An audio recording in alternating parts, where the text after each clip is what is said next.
Good morning, everyone, and welcome to our webinar, Whale Phishing, Open Season During a Pandemic. My name is Alyssa Lieberman, and I am the Marketing Manager for CampusGuard. Thank you so very much for joining us today and allowing us this time during your busy schedules. We are very thankful to have David on this morning to share his whale of a story. David Carson is the Vice President for Business Services and CFO for Flagler College. He has over 20 years of higher education technology and financial leadership experience. Harvey Gannon has been serving higher education institutions for over 23 years. He is co-founder and CEO of CampusGuard, an international provider of cybersecurity and compliance services to universities, healthcare providers, and state and local governments. Previously, Harvey was co-founder and CEO of Infinite Solutions, the company that brought you QuickPay. And with that, I will hand it over to Harvey. Harvey? Good morning, everyone, and hello. For the agenda today, we're going to do a quick overview of Flagler College and CampusGuard, and then we're going to talk about the definition of a whale fish and look at the prior and current environment that we're living in. And then Dave's going to go into a great amount of detail on the specific whale fishing attempts there at Flagler College, which I think you're going to find exceptionally interesting with a great amount of detail there, and how they've subsequently implemented additional controls. And then we're going to wrap up with some best practices and Q&A. So looking forward to the session. Thank you very much for being here. Dave? Thank you, Harvey. Flagler College was founded in 1968 as a private liberal arts college. We offer 33 undergraduate majors and 1 master's program. We are located in beautiful St. Augustine, Florida, with a second campus in Tallahassee, Florida. We have an operating budget of approximately $60 million with enrollment of 2,700 students. We're 4th ranked in the 2020 edition of the Best Colleges, Regional Colleges of the South, and 4th in the U.S. News and World Report 2019 Best Colleges Guide for Best Regional Colleges in the South. Additionally, a number of magazines, including travel magazines, have rated Flagler College as one of the most beautiful college campuses in the United States. Yeah, and I've been there several times, Dave, and I would have to concur that it is an actually very beautiful campus. So CampusGuard is celebrating our 11th anniversary, providing cybersecurity and compliance services to campus-based organizations. Today, we serve over 350 campuses around the United States and Australia, performing cybersecurity and compliance assessments, penetration testing, vulnerability scanning, ongoing support and training. But also a wide array of additional services. So I encourage you to look at CampusGuard.com to see all of the services we provide for universities. One of our key competitive differentials is that we have a dedicated customer advocate team approach. That means we assign both a security advisor and a customer relationship manager to your institution, and then they pull additional resources as necessary from the vast array of individuals we have at CampusGuard to make sure that we're delivering the most outstanding customer care available. So with that being said, let's talk about the difference between phishing, spear phishing, and whale phishing. So most of you are familiar with these terms, but if you think about phishing, you can compare it to net fishing, if you will, in an ocean, where the attackers are throwing out a wide net, and what they're attempting to do is get a handful or a dozen or a few dozen people to click on a link. And usually in terms of dealing with universities and corporations, they're usually attempting to infect a device with malware or gain access to the network or to perpetrate scams. In this time of COVID-19, individuals are being bombarded with offers for fake cures, fake work at home offers, and messages asking for personal financial information. For example, the credit bureau TransUnion, which I'm sure you're all familiar with, runs a weekly survey that shows that 29%, a full 29% of individuals say they've been targets of digital fraud related to COVID-19 during the past couple of months. Spear phishing, on the other hand, as the name implies, is a very narrow and specific phishing attempt targeted at a single individual. This involves intense research and customization specific to the target, such as reviewing social media profiles and posts, reviewing friends, events, or other affiliations of that individual. These are very selective and sophisticated. And the intent, of course, could be to gain access to the device or network to install malware, but more frequently, it is used to induce some sort of financial transaction. Now we get to whale phishing or whaling, which is a form of spear phishing or a subset of spear phishing. And this is where very high value individuals are targeted.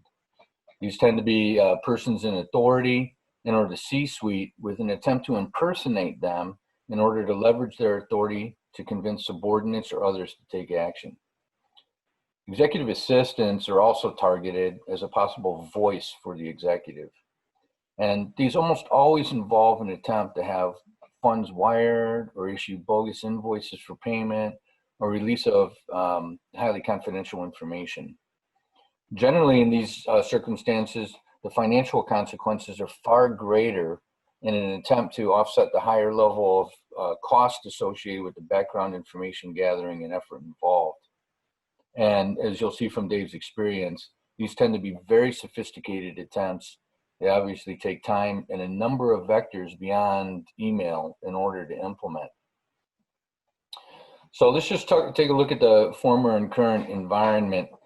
Although spear phishing and whale phishing have been around for as long as the internet and email have existed, according to Barracuda Network's research, spear phishing attacks have increased by 667% this year.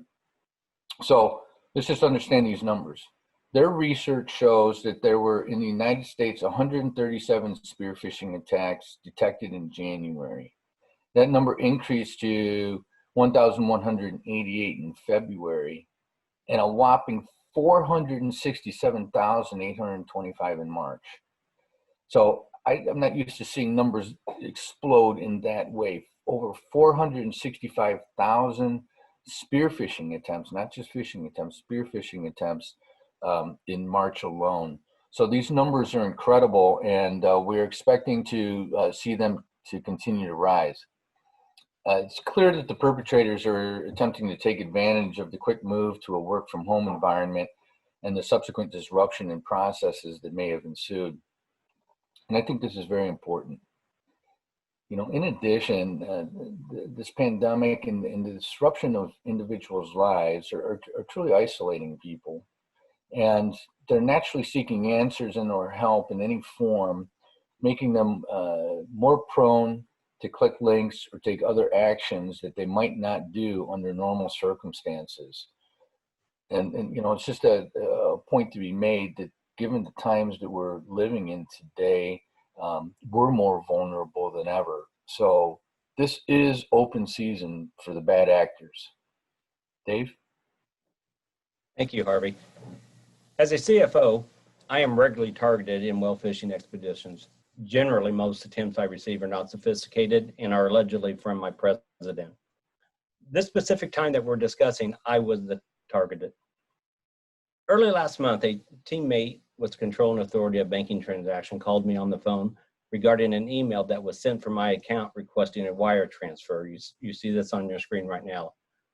Let's take a look at the email I sent the week before, and we'll talk a little bit about what happened prior, just before this happened. I sent an email to my two team members about a capital call. This was a real capital call that we funded, and I addressed the two team members. You'll also see where I say in the subject lines, capital call distribution. At the end, I say thanks and Dave. That's my typical writing style. They're pretty familiar with it. So when we look at the phishing attempt, which is the next slide, let's look at some of the characteristics. It's from my email account. It was sent to the same two people that I sent the previous good email to. The email subject line read capital call with a simple message of, can we please get this paid today? This is for a new capital call distribution. This email contained my actual signature line with a few errors in writing style. You'll see that there's no thanks and there's no best regards or anything to that matter. You'll also see that they say, can we please get this paid today? Rather than question mark, they have a comma. That's an error that would stand out also. So the first email, you notice it did not also, or did not address the two individuals I sent it to, just had them in the email line. Like my personal request and the grammar error, all of those things would add up that would require someone to call me and say, hey, what's going on here, Dave?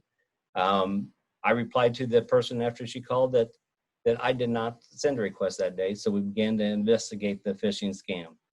So when we see the next slide, this was attached to that phishing email. This is a capital call notice request wire transfer for $249,000 in United States dollars. Typically, a lot of these that are foreign, we wouldn't do them in United States dollars. But more importantly, this was not our form that we use for wire instructions. Even if someone sends us a wire instruction, we do it on our own forms.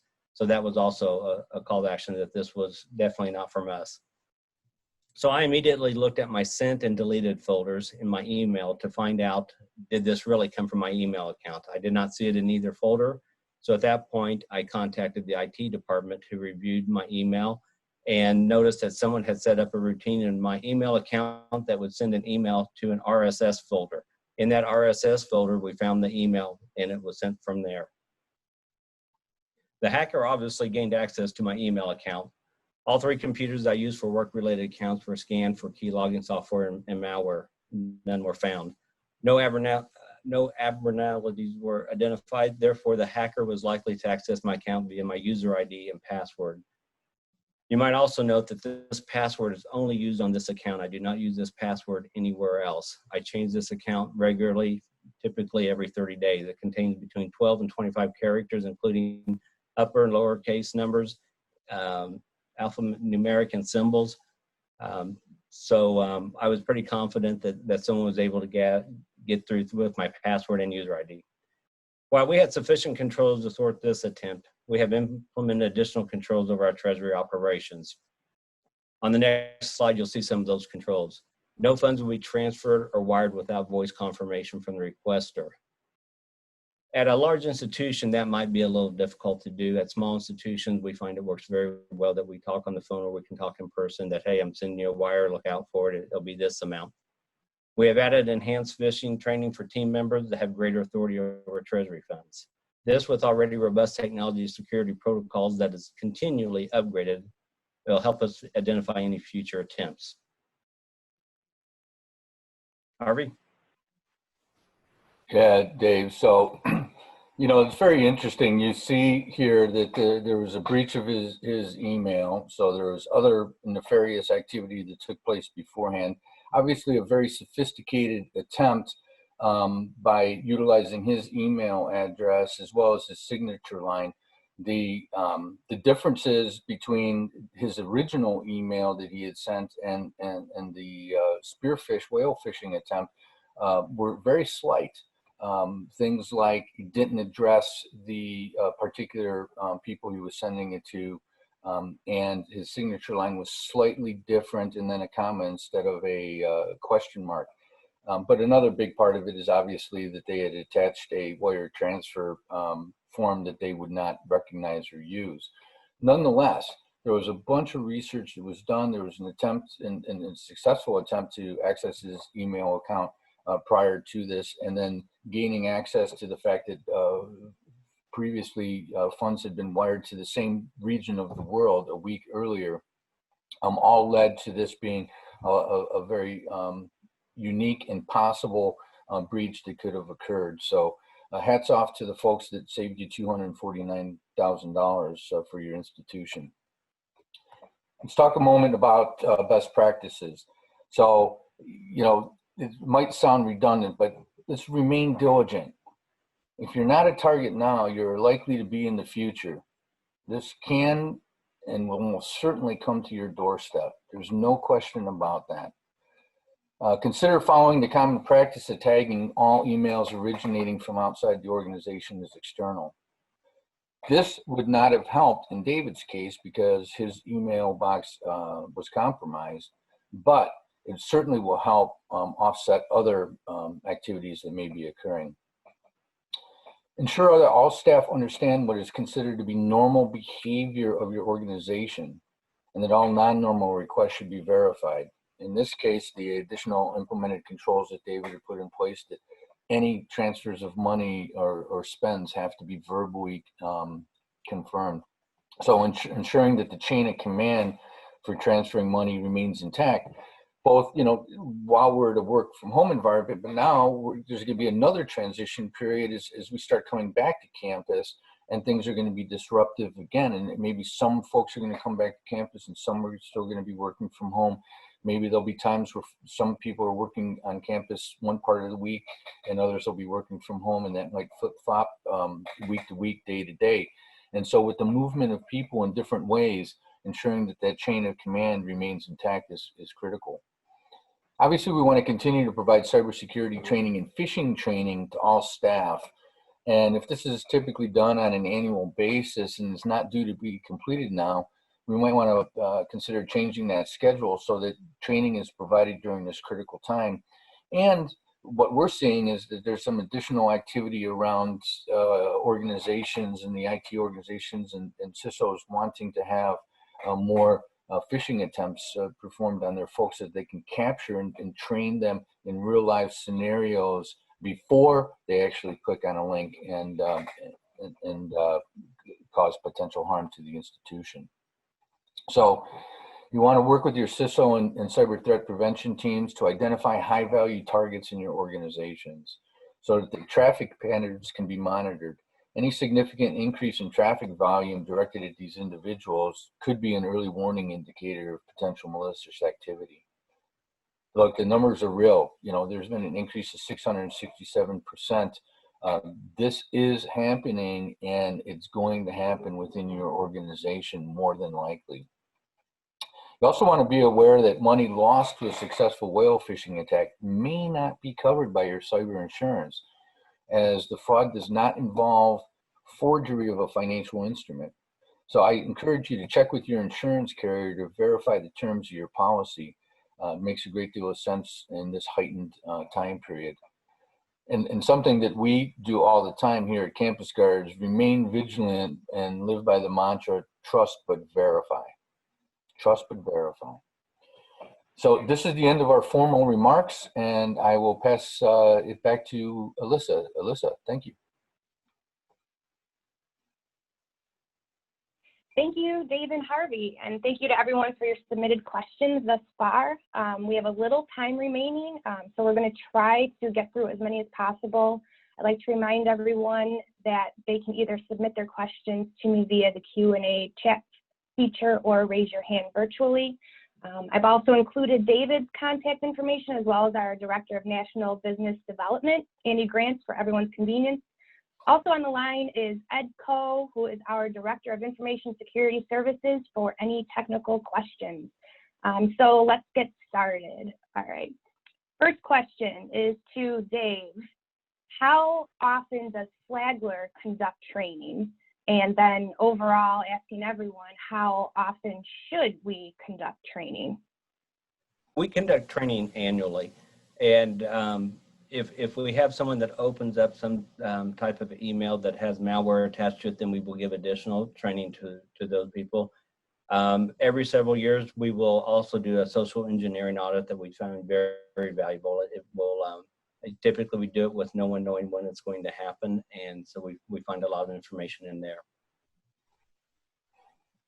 Yeah, I mean, good point, Dave. I would add most institutions, most organizations do annual training, but what we've started to see recently across our large customer base is that there's been a lot more requests for both phishing training and phishing exercises across their institution, and trying to use that to pinpoint and target where that additional training is required. And I'm glad you mentioned social engineering, because it goes beyond just phishing. Phishing attempts are one component of social engineering.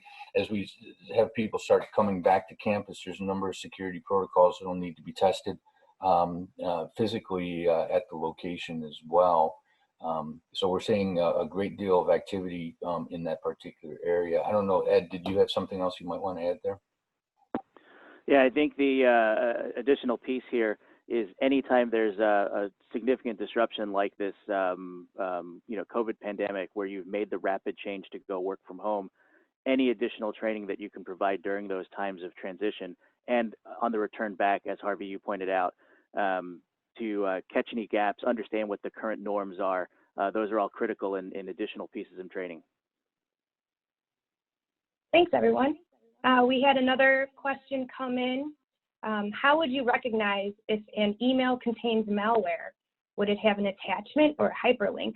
Ed, I'm assuming this one's for you.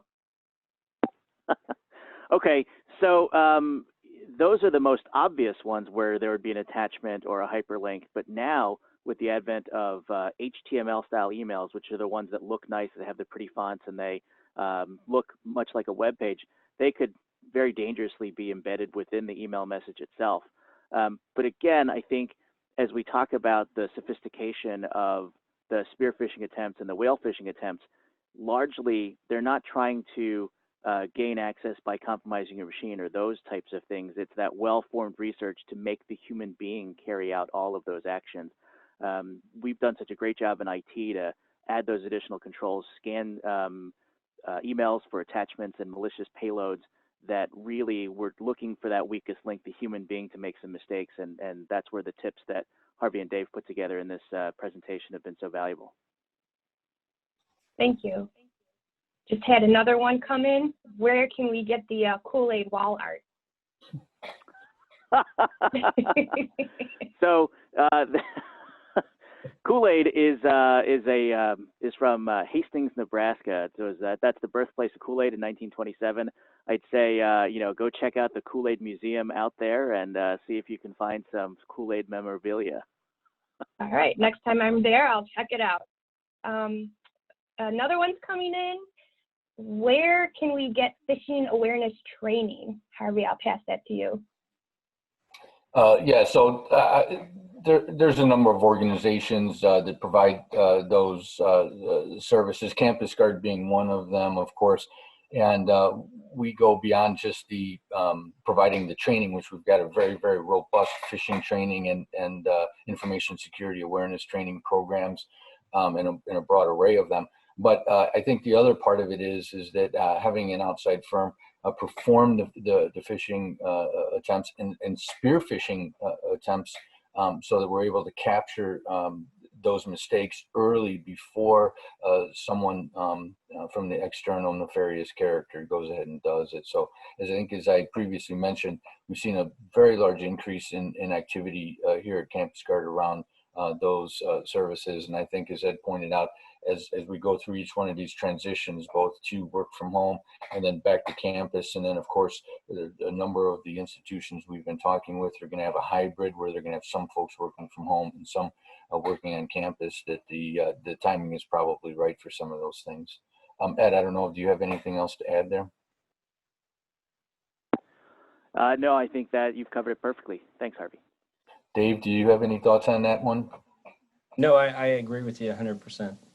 Okay, thank you. All right, thanks everyone. I have another question. With a future that might include deep fakes, what kinds of human interaction or checklists could be used to add another level of checks for payments and other processes?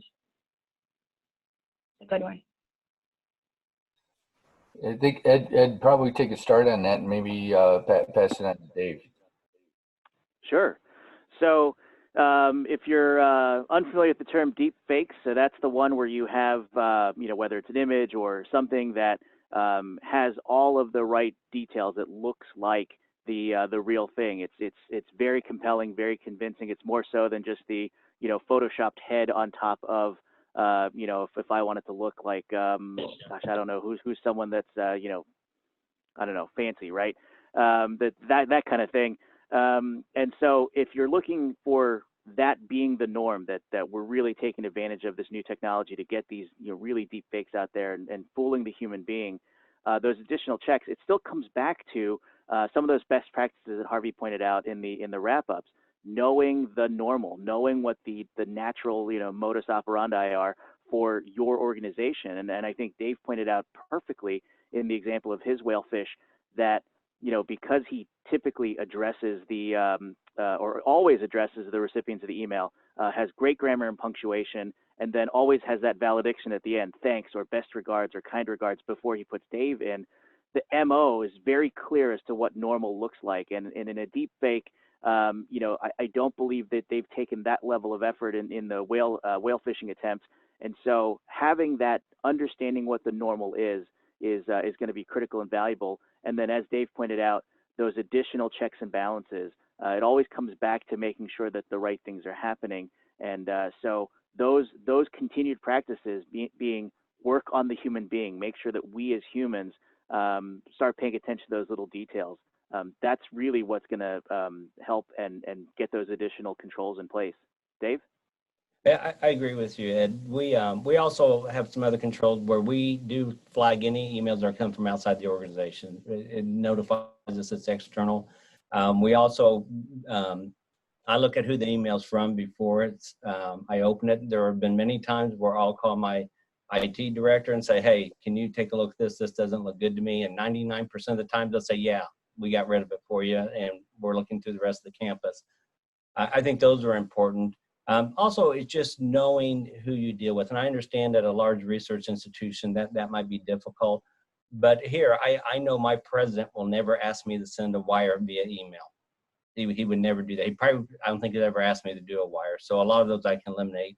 So anything that looks unusual, suspect, question it. That's the easiest. And don't open something you're not sure about. Call your IT department. Or coming back to what my mom used to teach me when I was a kid. She said, if it smells bad, don't eat it.